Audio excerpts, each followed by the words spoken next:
Leeflui, de Mommeskanoniers. Wie zien dat? De Mommeskanoniers zien de vastelavondsvierder van het jaar van Maastricht.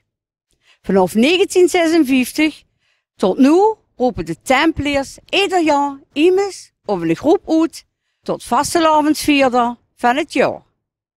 Daarbij zijn veel bekende en bedenkelijke lui. Wie Guy Vroemen, de allereerste uit 1956, de Pielenhameleers, Zatenharmonieke Laat aan Zaad, de Clochards, de Engel van Maastricht, de Batavieren, de Cascadeurs van Maastricht, Prins Gaston van Klein-Ternaaien en de afgelopen jaar de Surinaamse tantes. Vastelavond is plezier en chariteit. Het motto dat alle Mommeskanoniers heel hoog in het vaandel dragen.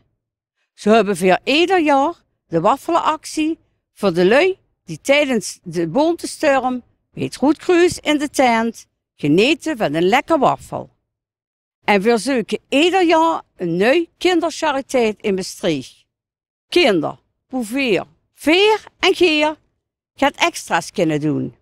In de afgelopen jaren hebben we basisschool de Sprong blij kunnen maken met djembe's trommeltjes. Voor de kinderafdeling van het ziekenhuis een kinderharp. En de Ivo-schaal uit Ami hebben we naar de verhuisbanken kunnen schenken voor de kinderen op de koer. Voor 2019 was ons buurtkinderboerderij in de Heeg. En voor dit seizoen is de keus om de speeltuin van Fort Willem bij te stoeten. Die hebben al gezegd dat ze het heel goed kunnen gebruiken. Voorzien dan nog goed om voor de 7e keer op rij de vastelavondsprint 2019-2020 van de Mommeskanoniers te mogen presenteren. De vastelavondsprint toont de vastelavondsvierder van 2018 de Surinaamse tantes.